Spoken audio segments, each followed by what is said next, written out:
right around the corner. Right, I mean, right around the corner, fellas. 3 days and counting. Opening night, we got a couple of good games, fellas. Some really high quality well, maybe one high quality game. You should have two.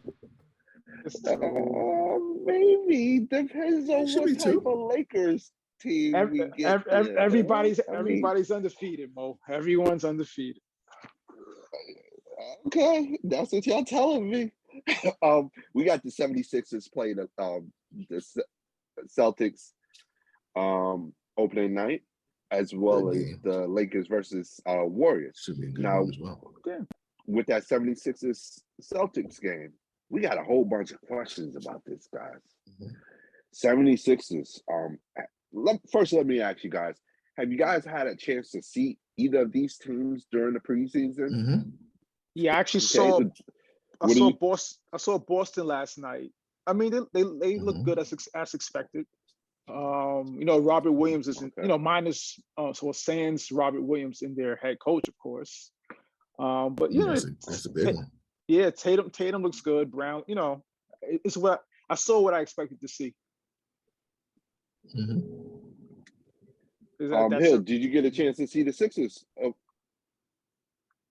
Hill, did you get a chance to see the Sixers over the preseason? Yeah, I'm a preseason basketball fan. I love basketball, so absolutely. I'm watching Harden slender down, and I'll start with that.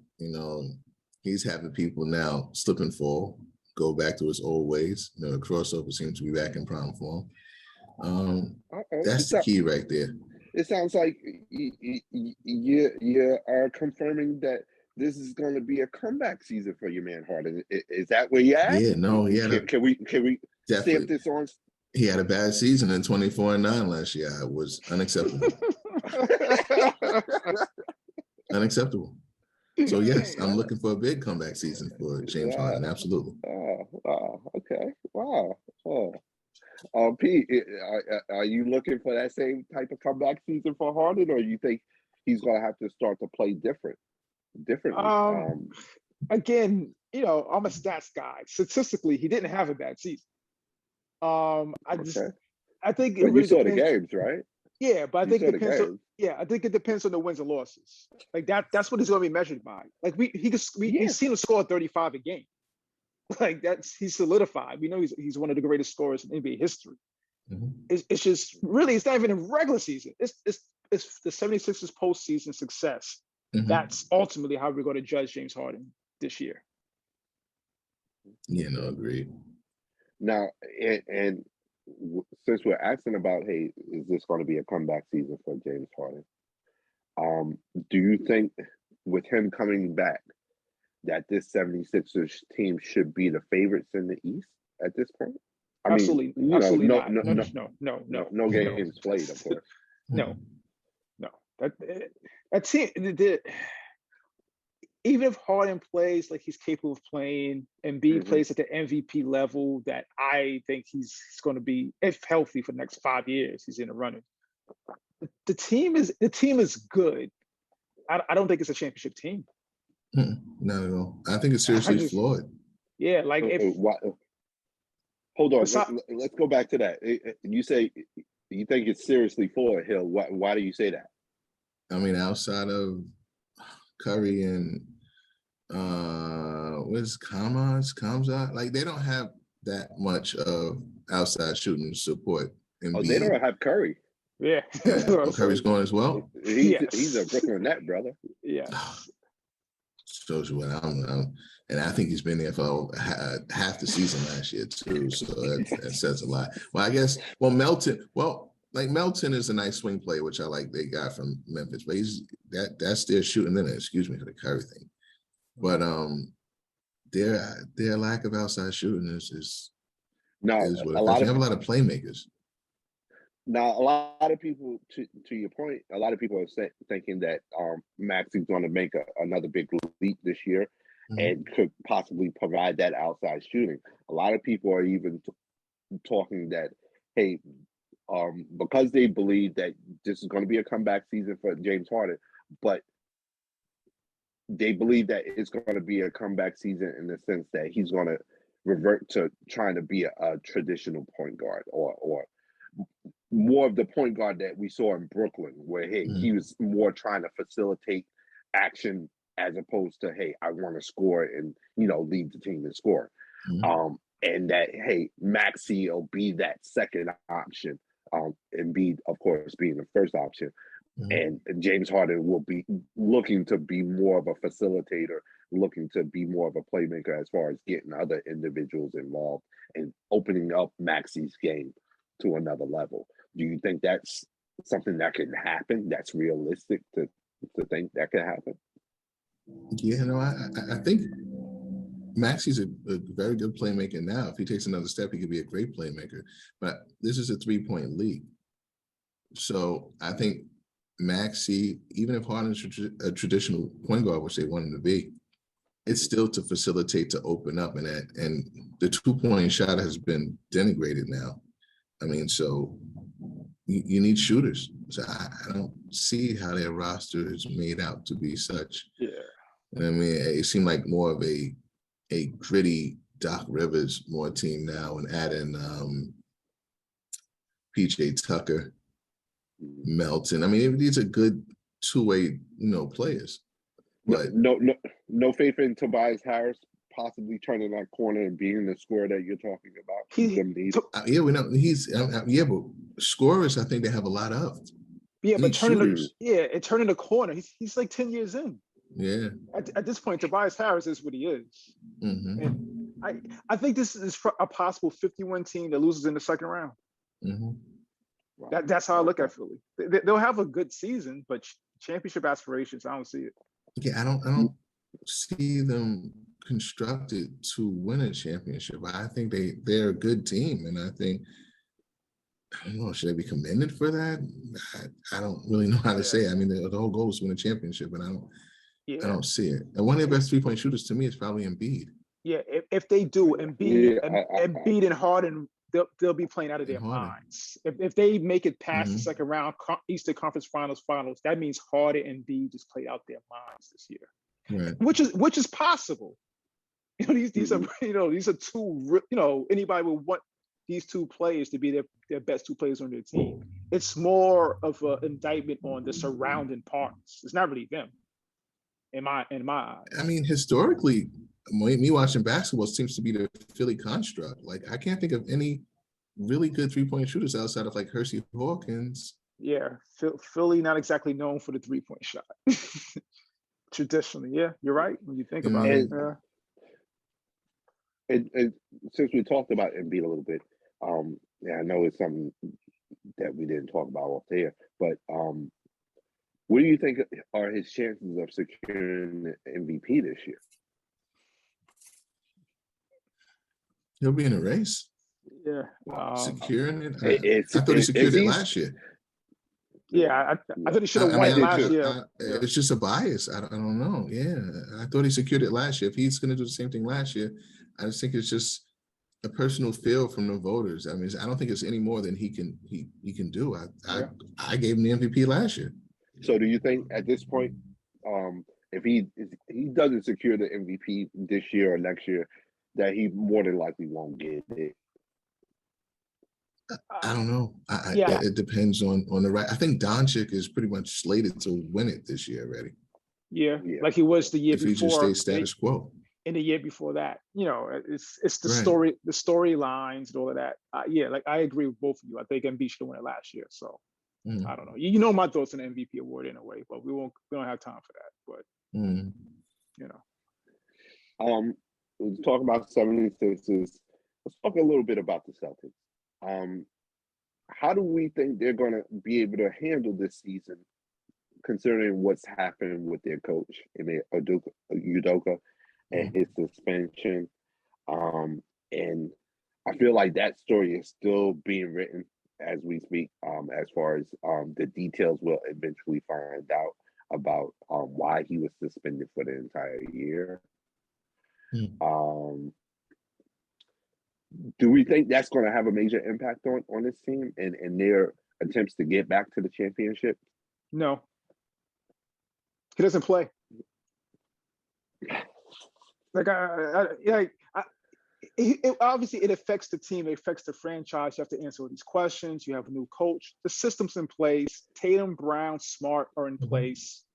Play basketball. I know it's good for the podcast and all the media outlets talk about it, but they're playing basketball, bro. They had them last year. They lost. Yeah, Pete's right. It's on autopilot. I believe the same thing too. Okay. Boston should be fine. Yeah. All right, then. Would what we talking? You just brought up Jason Tatum, P. Let's talk about him a little bit.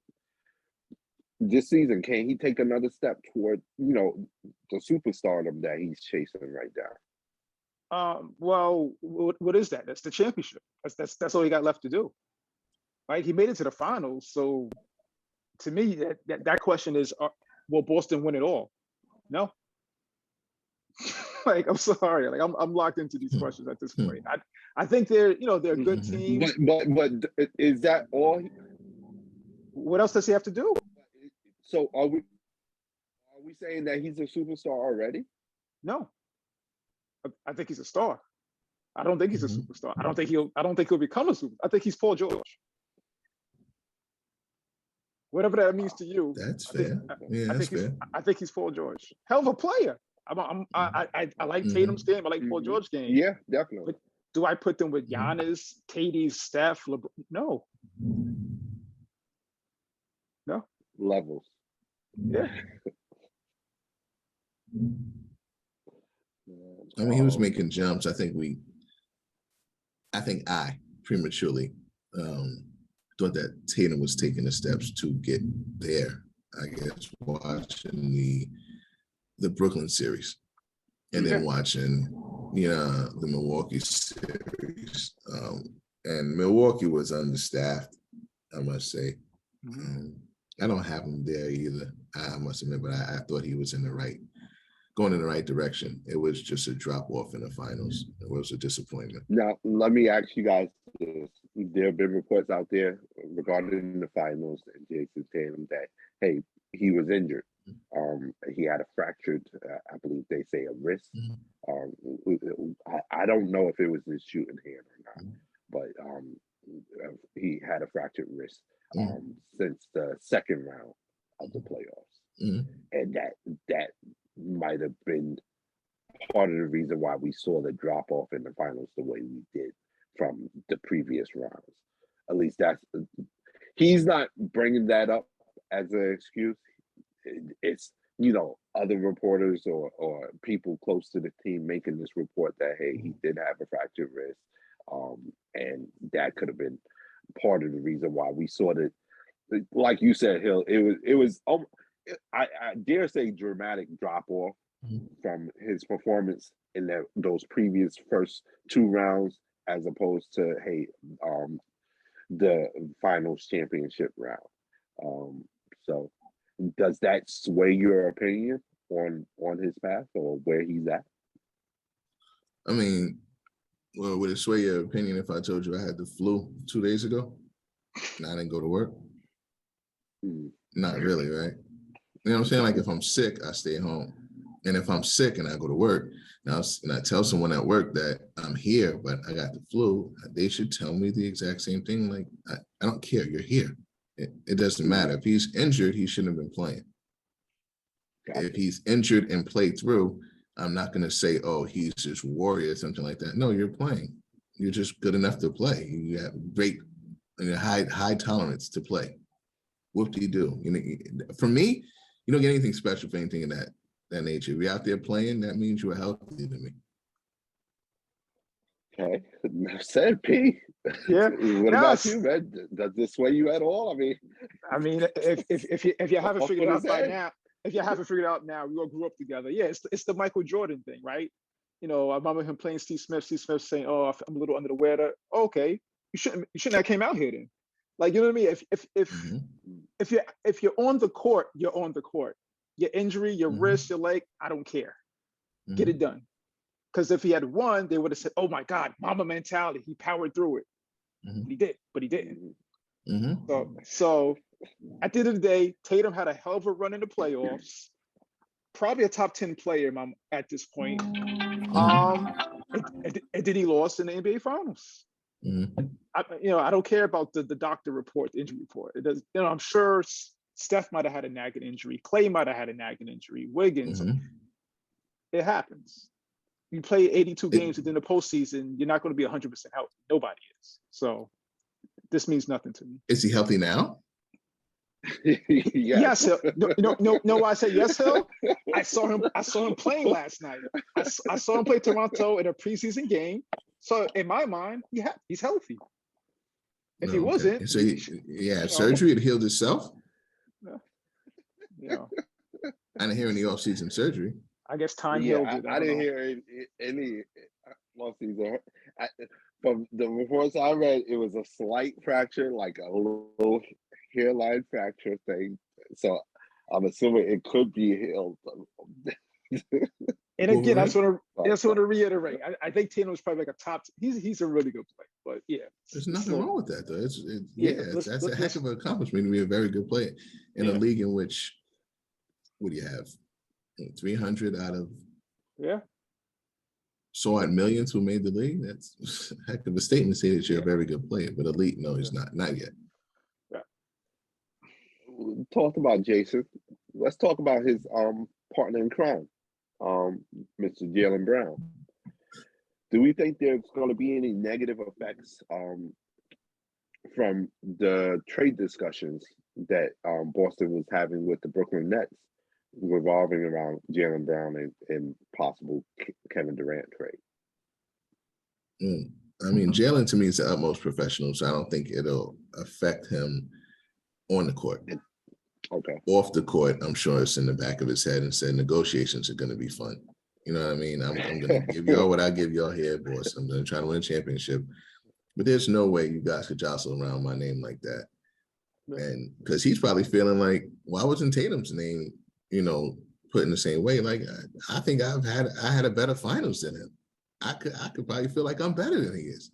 Mm-hmm. I don't see it that way, but yeah, it's an insult. But no, I'm a professional. I'm gonna play this out, and good luck, Boston, trying to retain me. Yeah, no, I agree. No, I agree. It's kind of like the same thing with the coach. Off the court, I'm sure him and his agents like, okay, that's how y'all feel.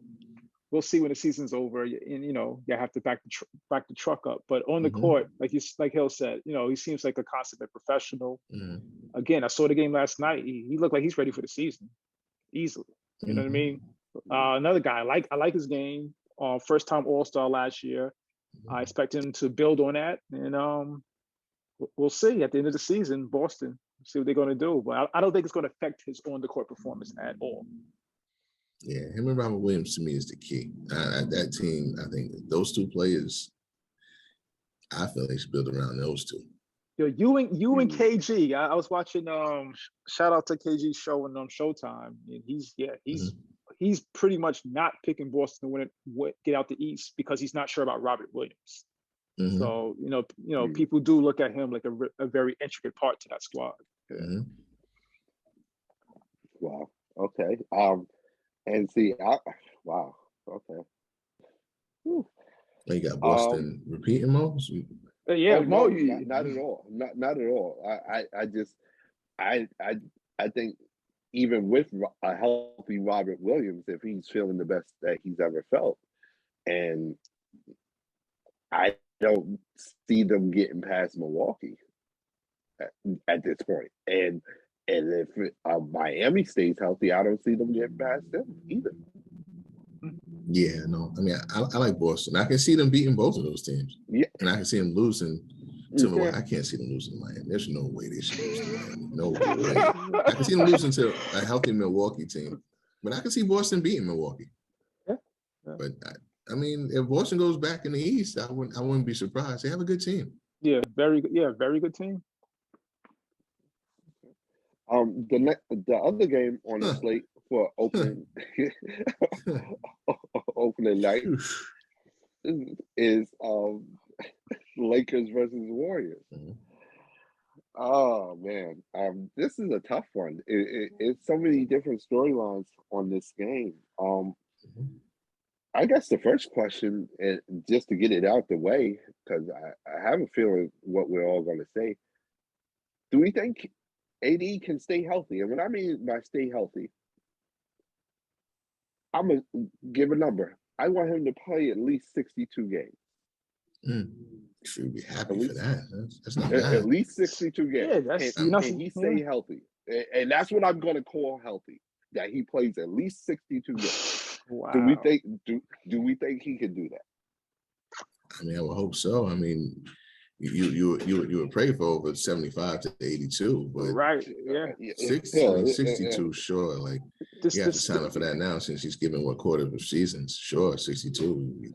The sad thing is you set the bar really low. I'm gonna say, and I still might. I'm gonna have to say no. Like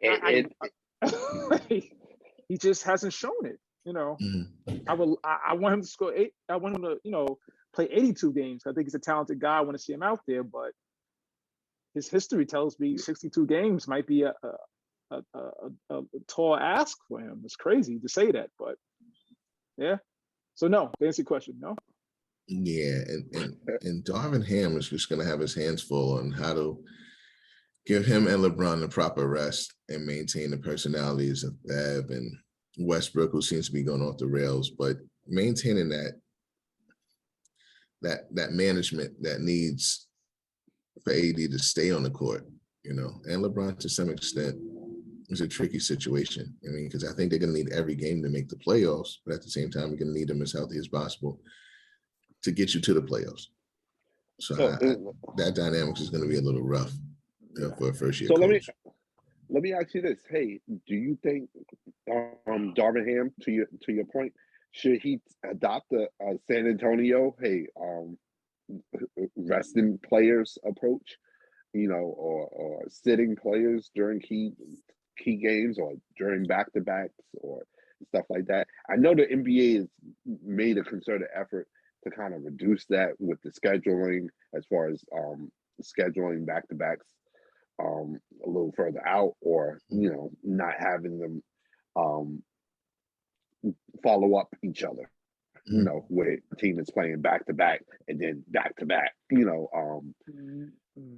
you think, Darvin Ham needs to seriously consider, limiting his minutes and really pulling back on him until the postseason arrives? No, because I feel if he does that, they won't be any postseason.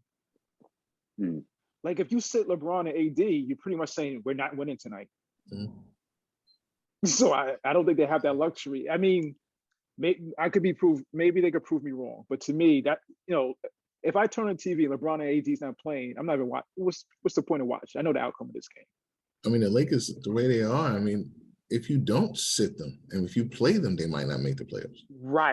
Right. So there's no guarantee they both play 82 games, 35 minutes a game, right. that they make the playoffs. Correct. So I wouldn't.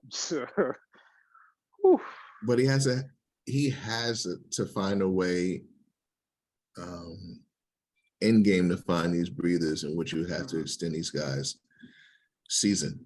I mean, they can't miss games, but at the same time, you can't overwork them. I mean, and I wouldn't want his job right now. He has so many dynamics he has to deal with that team. And Lonnie Walker just getting nicked up, who was having a really good preseason. Yeah. He seemed like he would actually be a good, he was a pretty good fit with LeBron and AD. He seemed like he fit in well with playing off of those two guys. So and again, a healthy Kendrick Nunn who looks good. So go ahead, man. I kind of want to expand on something you just said, as far as managing all the personalities on that team and managing that team for first year coach Darvin Ham. Now, one of the decisions that he's made recently is bringing Westbrook off the bench, and I was kind of shocked to see that. I didn't think that they would be able to convince Westbrook to come off the bench, but it looks like Coach Ham has convinced Westbrook that it's a good idea to come off the bench. What do you guys think of that move? Do you think that's something sustainable, something that, moving the Lakers in the right direction?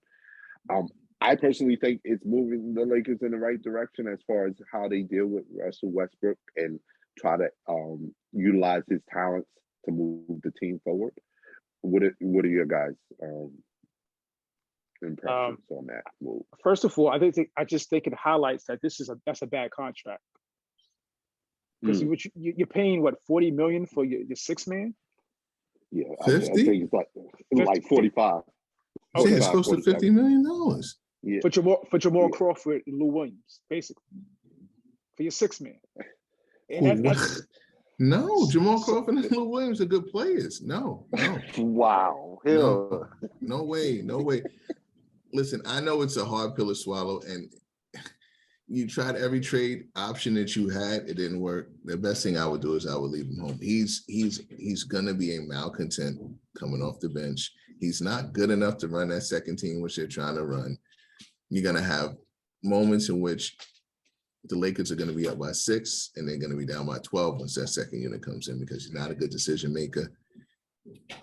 He's not a good offensive player. Coupled by the fact that this is a Hall of Famer, top 75 player who was getting relegated to the second team. I've never heard such. Yeah. Tell them how you really feel, huh? I mean, they have to make it. You re-upped on Rob Pelinka, and you're keeping Russell Westbrook. It's like two decisions which I wouldn't have done. And I'm a Pelinka guy, but his time is over. So Lakers gonna have a rough year. Save us Lakers fans from this depressing storyline. Tell us we got some hope, P. Yeah, I don't think you could really hope for, and this is hope, is that LeBron and AD play 82 games, and in these 82 games, Darvin Ham is, like Hill alluded to earlier, he's able to limit their minutes by maybe taking them out early in the fourth quarter where they have a big lead. Like you can't take off games. I just don't see that being a recipe for success in no way. But maybe during the game, you limited LeBron's minutes, you limited AD's minutes, and they have to stay healthy. Because this is LeBron. I mean, this is the 2020 champions. So LeBron and AD can get it done. I think that it's health, and I feel like these type of plays, the great plays that they could make other plays better. Like you might say, oh, so and so, like Lonnie Walker. You might say, oh, I didn't know he was that good. Yeah, he's going to look better playing off Anthony Davis, LeBron. They're that great. Not even good. They're that great. So you're asking a lot, but the hope is LeBron 82 games, Darvin Ham, you could pull back their minutes during these games. Yeah, and that's my whole thing is sustainability. Like preseason, LeBron and AD look elite. Every matchup, 10 or 12 that they've been around, G Leaguers who might not make the team are looking good because of them. Yeah, the looks that they're getting, and they look terrific. If you're gonna give me that for 82 games, they can drag subpar talent up from his boots and get a championship. Absolutely. I think people are forgetting. Well, we all know what LeBron is. It's crazy that he's this far along and he's still this good. But AD was considered by some a top 5 player in the league. You know what I mean? This is at the Pelicans. You know what I mean? So I think the injuries, especially for you guys as Lakers fans, is frustrating. But we have to remember this guy is easily a top 5 talent in the NBA. You know what I mean? He's probably a top 5 player. The only reason we don't call him a top 5 player because he's not out there. Which doesn't help you as Lakers fans, total of course. Mismatch. Total mismatch. But like I said, if you could play 82 games to be healthy, it's not too many people taking over AD. Yeah, I think if he could be healthy consistently, to your point, P, I think Lakers fans would love AD and wouldn't be able to get enough of AD. And the original plan when they got together would be probably closer to fruition where, hey, this would be AD's Lakers and LeBron is the sidekick helping him along. But for whatever reason, AD has never been able to remain healthy. And it's such a shame because he's such a talented player. Like you said, he has the potential to be a top 5 player in the NBA. Any year he's playing and healthy, he has that potential. But because the only consistent thing about AD has been that he's unhealthy. That's the only consistent. Yeah, that's a good you know point. what I mean? And it's just like, so to your point, Pete. Yeah, that's real disappointing as a Lakers fan. Definitely. I know. And one of the last things I wanted to bring up regarding the Lakers. A lot of rumors out there about trades for Russell Westbrook. Do we think that they're going to eventually trade Russell Westbrook before the trade deadline during the season? I think mid-season. I think they're gonna get off of that contract. It's gonna be tough because I think the majority of teams, are going to be either you're tanking or you're trying to win a championship. There's really no middle ground.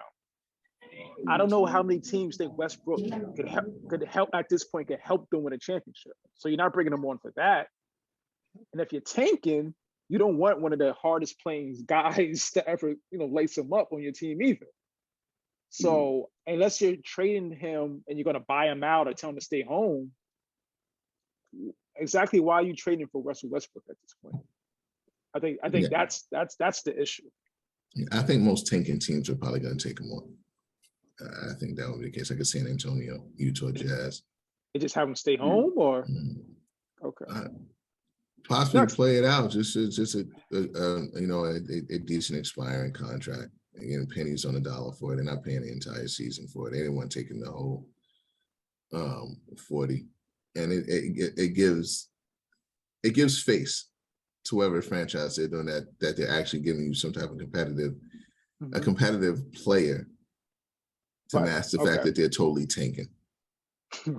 So it looks like we're trying, but we're really absolutely. But the beauty of it is that they're tanking even worse. There's nothing that he doesn't have that anymore to do that. So he will actually help. Yeah, that's what I thought you were getting at, which may be true at this point. That's crazy. I feel like we talked enough about the Lakers. Let's talk about the defending champs, the Golden State Warriors. Now, 2 weeks ago, I would have said, hey, they're a strong contender for repeating as championships. Then the Draymond Green, Jordan Poole incident occurred. No, I'm not so certain. I think they have the talent to repeat. But I don't think without that cohesion that Golden State is known for, hey, strength in numbers. Every man is fighting for the team and not for themselves. Without that type of cohesion, I don't think they'll be able to get through the gauntlet of the West, to be honest. I think in order to get through the West, and I think West is going to be like a murderer's row this year.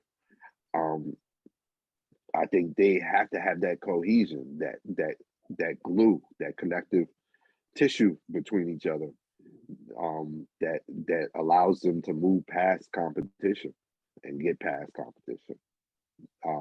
What are you guys' thoughts? I mean, who's to say that they don't have that now?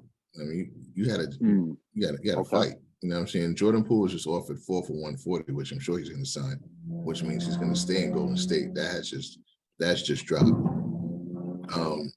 And Draymond, the organization, I'll get to that, the first question first, but the organization has proven that Jordan Poole is it's their future. Okay. You know what I mean, what they do with Draymond is going to be interesting, to say the least, at the end of the year, what they're going to do. But for cohesion, I mean, I think they still have it. I think the whole team is playing fine. Jordan Poole in preseason has been spectacular. I haven't seen, Draymond played with them last night. It's going to seem like a fluff show. I mean, each time Jordan did something, it was a tap here, a hug here, a bro here. Bro, you just punched him. Who knows? But, the punch happened, but I don't think their basketball chemistry, I think that's more of a personal thing that they were dealing with off the court. But I think basketball-wise, if Jordan's able to muster through it, which I think $140 million Buckaroos could help him do so. And it's just a pride issue. If he's able to get past that pride point, I think cohesion will be fine. There's nothing that I've seen basketball-wise with this team. I've actually seen them actually look better with the pieces that they added on. So I don't have any thoughts that Golden State won't be there at the end. Now, let me ask you this, and as part of your answer, as far as you've seen Golden State look better and whatnot. And one of my questions I've had since this incident popped up is, if you're going to eventually move away from Draymond, who are you grooming or training to replace that role on your squad on the court? Because at certain points in the game, Draymond becomes your point forward, your point guard, and starts, hey, is responsible for distributing the ball, making sure everybody gets in the right places. And I know when I think it was 2 years ago when Draymond and Clay were both out and Golden State was looking terrible and whatnot. I think Jordan Poole was in the G League at that point. I think part of the reason why they were looking so terrible is because they hadn't had someone take over that position or fill in that role. Do you see someone that they're trying to train into that role? Do we think Kuminga is going to be able to step into that role, or a Moody or someone to that effect? Or he's special just for that. That's he's special for this team just because of that. Yeah, I don't think. Yeah, go ahead. No, I mean, I think it's different ways to skin a cat. I mean, okay. He has that special skill set, which I think for him and the team works symbiotic. They both need each other, and you're never going to replace that. He is a special player for the Golden State Warriors. I don't think Draymond's, and I could be wrong, his special talents he has in Golden State will transcend to other teams in that nature. You know what I mean? Like if he goes to if they're saying the Lakers, if he goes to the Lakers, he's not Draymond. LeBron James is running the point guard, and LeBron James is a better decision maker than Draymond Green is, and that's no knock on Draymond Green. If he goes to Memphis, Ja Morant's going to have the ball. You know what I mean? Like it depends on where you go. If he goes to Atlanta, they're not going to take the ball out of Trae Young's hands. It's just hopefully they will work out something in which they know that that Draymond, because Draymond is special with handling the ball there. But if he leaves, rest assured, Steve Kerr will find someone to have it to where they, have someone bring the ball up or make those changes. They'll just attack in different ways, and I think they have the tools and talents to do it as such. Yeah, I agree. You don't think he's a irreplaceable commodity? Basically. No, he is, but you have to find, ways once that commodity leaves to, pick up in different ways. You know what I mean? You don't have to play that style of basketball. You can just which would totally discount what I'm saying and say that he's irreplaceable, because if he isn't, then they shouldn't be able to move on. But I think they will be able to move on without Draymond Green. It's just he has a certain skill set which matches very well with them. But I think they'll be fine once he leaves. Yeah, I don't think one person could replace him, but I don't think he's irreplaceable. I think Poole and Curry could fill that void. I think you don't want Curry to do it because it takes away from shooting. You want someone setting Curry up for the three. You don't want him have to, and plus he's like 35. You don't want him doing both these things. But I think between him and Poole, they could make up for some of the playmaking that they would lose if Draymond were to leave and go to another team. But I don't think it's one person who could say, okay, Kuminga, you're Draymond now. That's not going to work. That's not going to work. But he could be another person that helps out with Poole, with Curry, saying, Kuminga, and helping to replace what Draymond brought to that team. But no singular player I feel is going to replace him. And I don't know about you guys, but for me, for this game, one of the players that I'm going to be looking out for is Mr. Wiseman. I want to see him play an NBA game, and get out there. So I'm real excited to see him. Are there any players that you guys are looking forward to in this opening weekend or opening night slate Are there any players that you guys are looking forward to seeing? I know James Harden more than likely. AD, Anthony Davis. Okay. Yeah. Anthony Davis. I mean, Pat Bev is averaging about 3 attempts from behind the arc each game. I don't want to see that. No, but I mean, Kendrick Nunn had a wonderful preseason, though. And if he can keep that up, the Lakers have a chance. I mean, the Lakers have a chance to be a good team. So it should be interesting. So I don't know. I'm pessimistic about them, but I'm cautiously optimistic in one way, which they have possibilities on that team to be special. So it just depends on health and hopefully that Russ isn't on the team. I think that plays a part in it. Health, and you get him off the team. I think he's a malcontent. We need to get him out of there. You're heavy on that. Get Russ out. Yeah, Russ. He needs to go. He needs to go somewhere in which he's, a contributor, which he feels like he's, because that plays a part. He feels that he should be a starter, and I get it. But I think for myself, I think I was wrong on Russ as a career. Oof.